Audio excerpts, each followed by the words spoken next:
ดีเด้อ FC ทุกคนมื้อนี้บรรยากาศตอนเช้าทุกคนเช้าสุขอยู่เฮือนตอนนี้ก็สิกินข้าวมื้อนี้ก็แบบนี่ก็เย็นๆแน่ทุกคน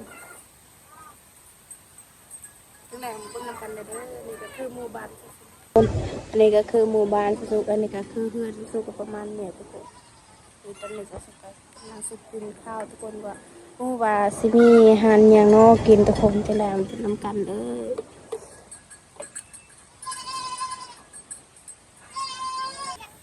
มาไอ้ทุกคนตอนนี้กินก่อนสิตำแจ่วก่อนทุกคน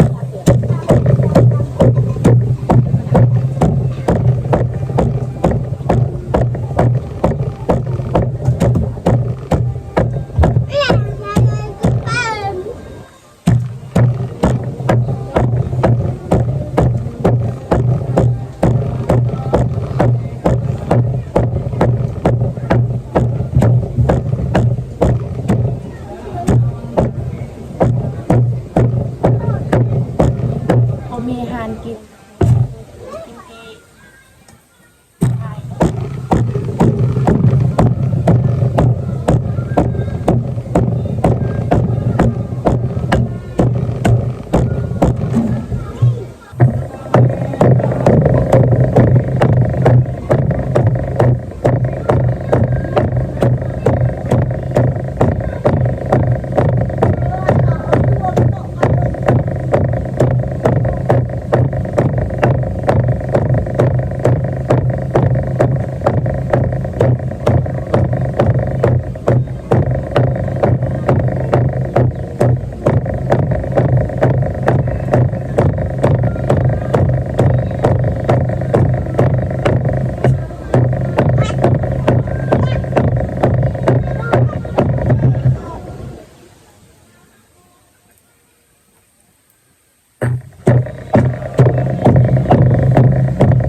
ไจ้านี่ดอกอันนั้น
ตอนนี้สาวสุกกะสิก้อยเจียวก่อน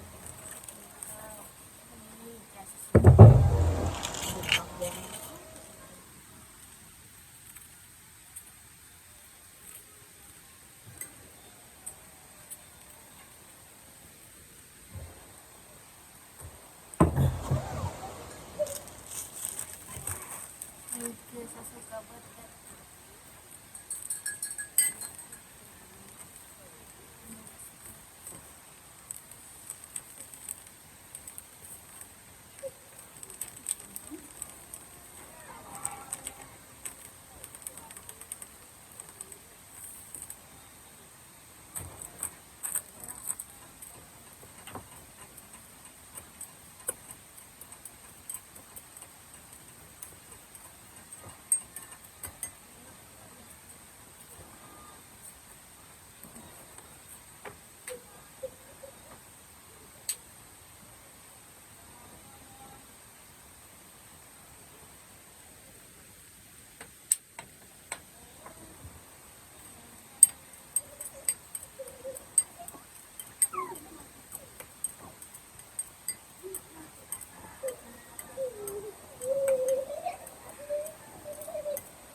มาเด้อ FC ทุกคน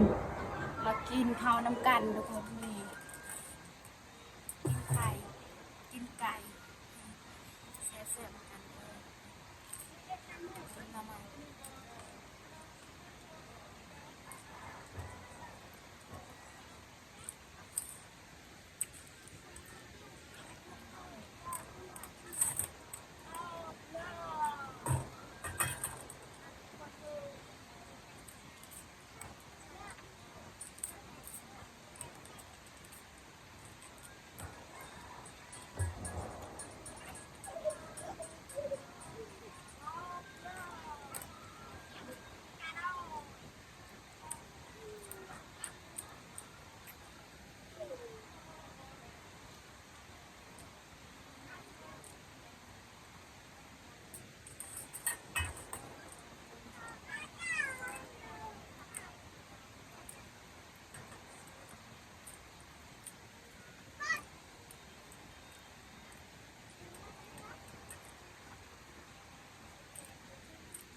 า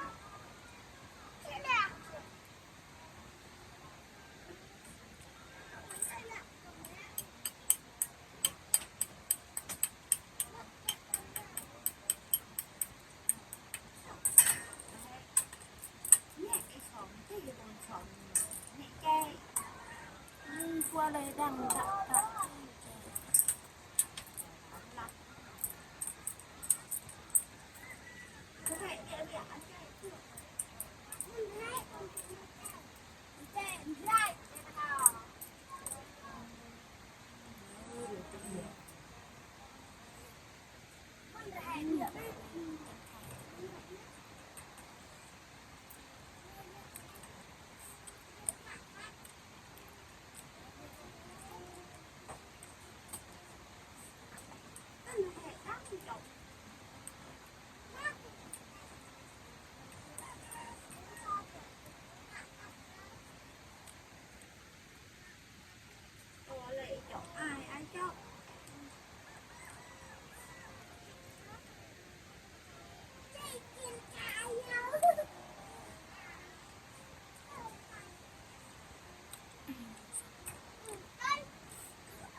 ในเกิดตายอยู่ตะเอ้ย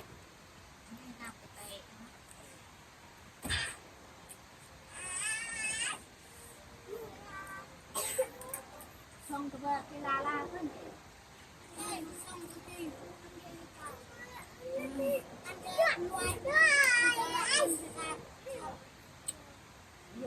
ยาวช่องยาวเชื่อเป็นยาว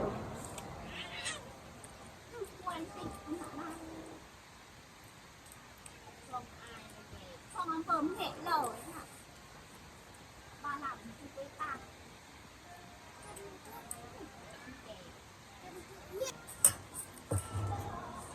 ป่วยอันนั้น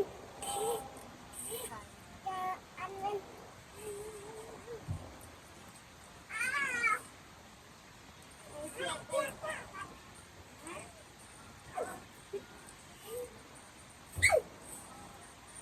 เป็นเมียมั้ง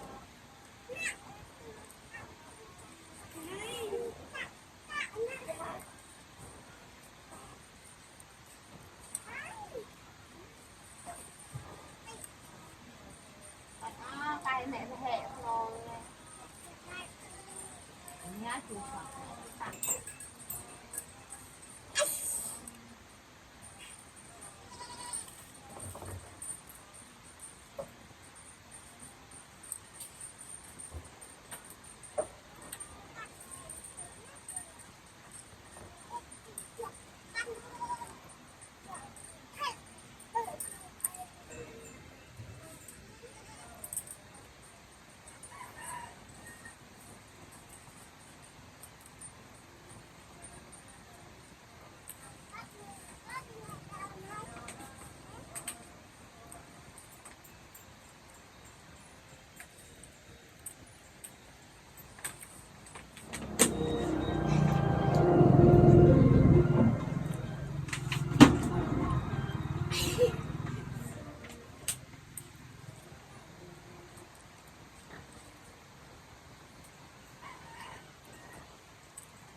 ตอนนี้สาวสุกก็กินข้าวกินน้ำแล้วตอนนี้สาวสุกก็อยากไปเบิ่งสวนสาวสุกทุกคนสาวสุกอยากไปเบิ่งเพราะว่ามันพักสาวสุกมันจะออกแล้วบ่เลยว่าย่างทุกคนอันว้ายแดดแห้งมื้อนี้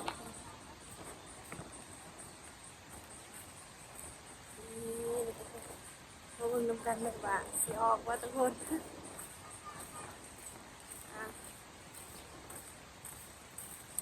เวลาทุกคนเมื่อวานนั้นสาวสุกปลูกก็เลยว่ามื้อนี้แต่ว่าสาวสุกบ่ได้ถ่ายให้ทีตอนสาวสุกปลูก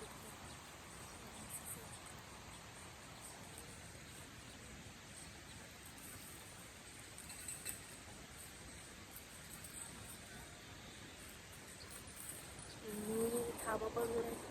ว้าทุกคนกำลังสิออกแล้วทุกคนว้านี่ทุกคน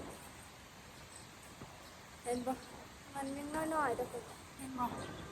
แต่ว่าสิทุกคนกำลังออกแล้ว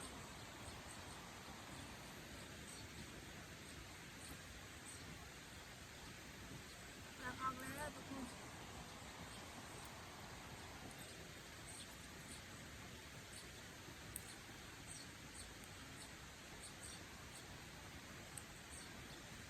ว้าวทุกคนอันนี้ก็คือทำยัง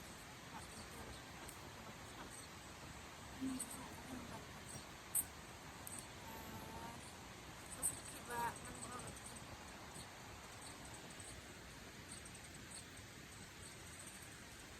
นี่ก็คือ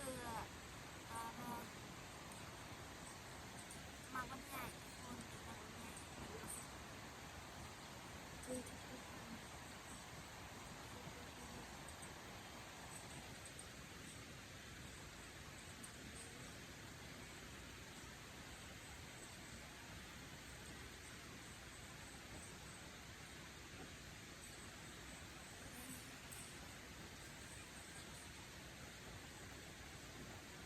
ก็ได้ทุกคนเขาเอิ้นว่าหญ้ามันก็หญ้าแล้วทุกคนเพราะว่ามื้อนั้นน่ะสุกๆก็เรียกว่าเสื้อหญ้าเนี่ยทุกคนเพราะว่าสิปลูกผักแล้วก็ปลูกหญ้าเต้าทุกคนก็ปลูกเนี่ยสิ่งที่เฮากินได้ทุกคนก็ปลูกเอ๊ะสิทุกคนอันนี้ก็คือต่อต้นอันนี้แล้วก็อันนี้ก็คือต้นมะเขือ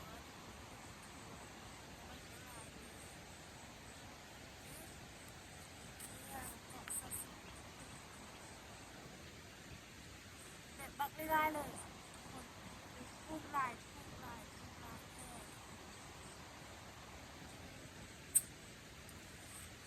มันกำลังสีงามเลยทุกคนเบิ่งยามมันก็สิออกอีกทุกคนอันนั้นก็คือว่าอะไรอย่างคันว่าซาเซาสุกเอินว่าอะไรเมือนระได้ป่ะบ่ฮู้ว่าภาษาลาวเอิ้นเท่าใดนะสุกบ่ฮู้ทุกคนจับบากอันยังเอิ้นนะ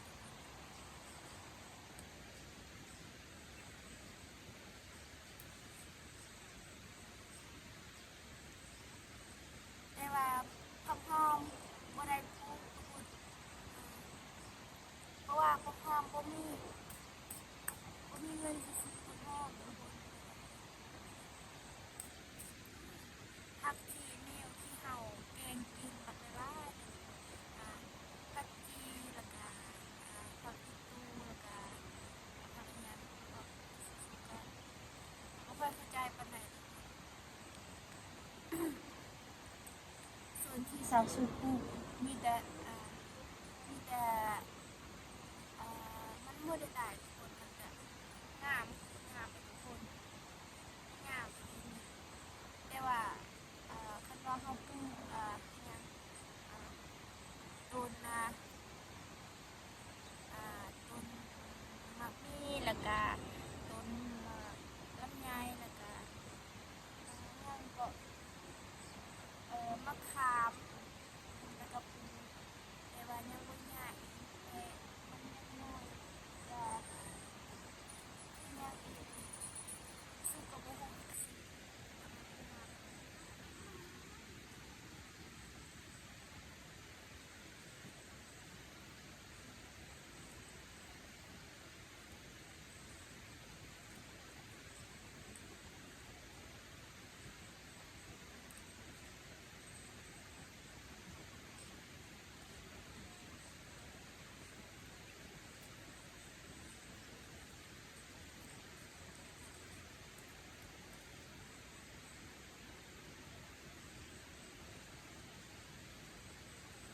หญ้ามันก็ได้ทุกคน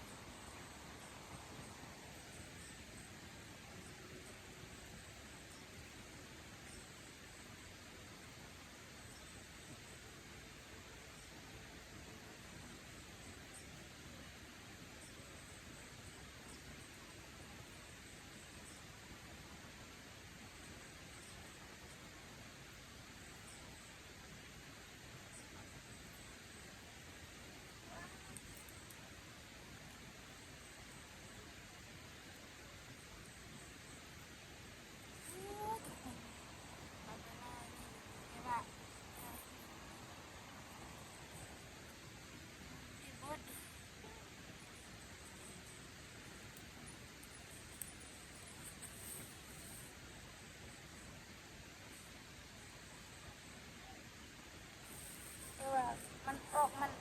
ออกหลายๆมันเป็นตุ่มๆน่ะทุกคน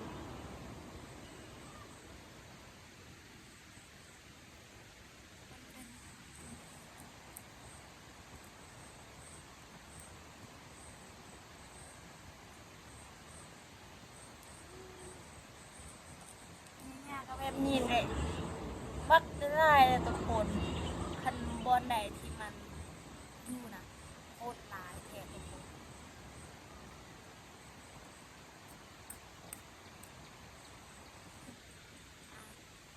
ทุกคนเอิ้นว่าผักอีหยังนี่หอม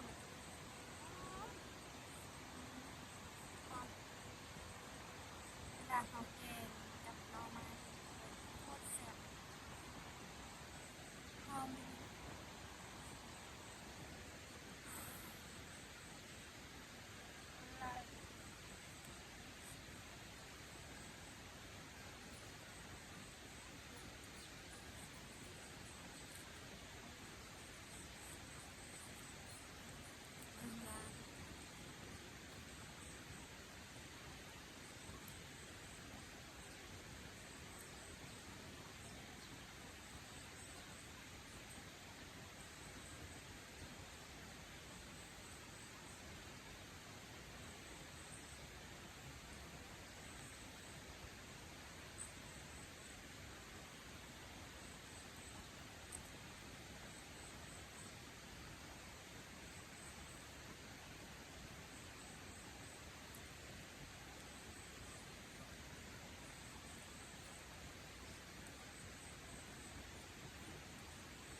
อสุกๆเบิ่งทุกคนเปียกหมดเลยต้นยาบักลายๆเลยทุกคนมันดุมันบ่ใหญ่คันว่าใหญ่บ่ว่าทุกคนบนใดที่เฮาปลูกผักมันจะออกคือกันทุกคนคันว่าผักกินกับไข่แน่ทุกคน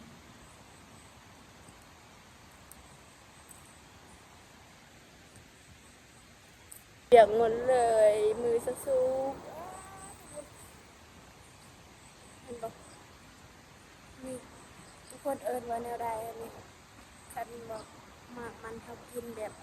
มันคมๆมันคมๆแต่ว่าสุกๆมักแซ่บทุกคนตอนอยู่ภูนะตอนอยู่ภูตอนนั้นอะไรง่ายเลยเด้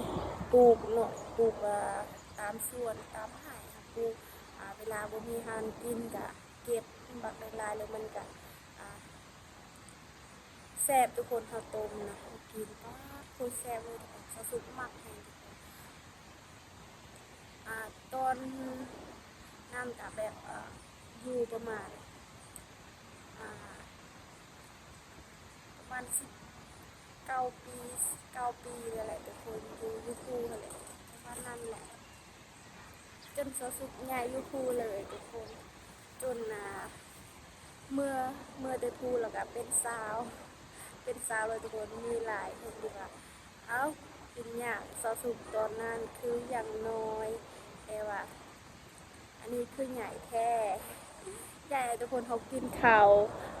กินข้าวก็ใหญ่เลยเนาะบางคนที่ว่าอายุ15บ่ได้ใหญ่ซ้ำนี้เด้เอาขนาดอายุ14ได้บางคนก็ใหญ่ทุกคนถ้าเคยว้าว FC จะเชื่อบ่เรื่องที่ว่าบ่มีที่ว่าบางคนที่ว่าเศร้าสุดว้าวมื้อใดก็มีแต่ FC ว่าถามตลอดเนาะว่าสาวสุดยังโสดบ่หรือว่ามีแฟนแล้วก็ยังโสดยังโสด100%บ่มีไผมักเพราะว่าสาวสุดน่ะเดี๋ยวเป็นคนทุกข์คนยากค่ะบ่งามเพลงบ่งามทุกคนแต่ว่าบ่มีไผแต่ว่าบ่มีไผมักก็มี FC หลายคนที่ว่ากำลังใจสุดสาวสุดก็ดีใจถึงว่าสิบ่มีแฟนทุกคนแต่ว่าก็ดีใจคือกันแหละเนาะอายุโสดมันก็ดีแล้วทุกคนที่มี FC หลายๆมีหลายๆคนที่ว่าสาวสุดยังโสดหรือว่ามีแฟนแล้วก็ยังโสดเนาะโสดจักเซ็น100%เลยเด้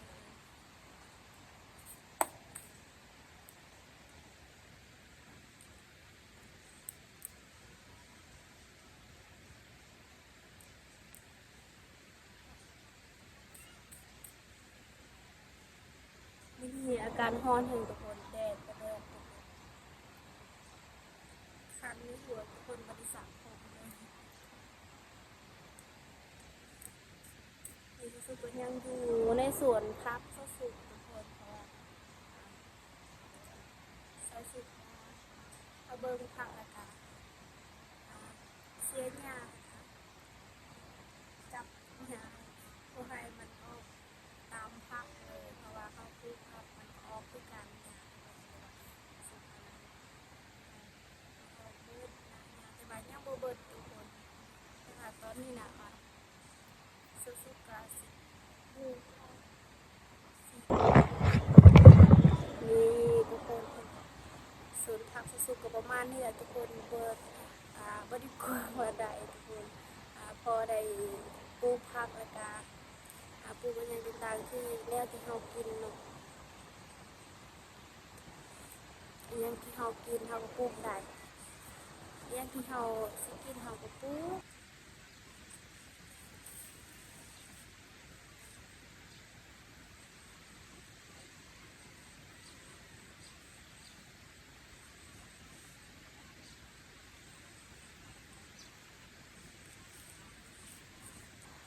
เบิ่งทุกคนจุดนี้ก็มีสัญญาณแต่ว่าบ่ได้แห้งปานใดทุกคนป้าทุกคนเบิ่งทุกคน เมื่อเพื่อนสุกๆนะสุกๆก็สิให้ FC เบิ่งเด้อป้าดมันก็ตกหมดแล้วทุกคนเพราะว่าเมื่อคืนนี้นะฝนตกทุกคนอยู่บ่ได้แล้ววันนี้ทุกคนนี่เบิ่งสุกๆก็สิให้ FC เบิ่งเหมือนกันเลยเห็นบ่โอ้ทุกคนป้าดมีหลายคนที่แบบเห็นเหือนสุกๆแล้วก็หัวทุกคนมาป้าดเหือนสุกๆเป็นย่างคือตกกระตกแล้วเนาะแบบเอาบ่มีเงินสิ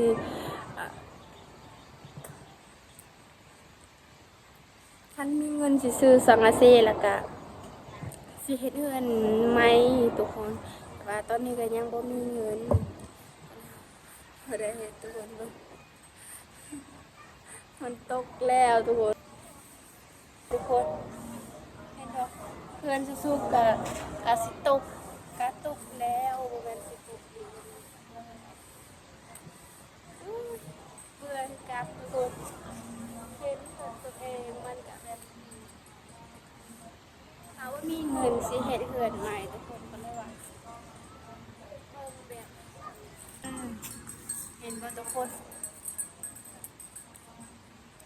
จบแล้วเฮือนสุกก็สิให้ FC ทุกคนเบิ่งไกลๆเลย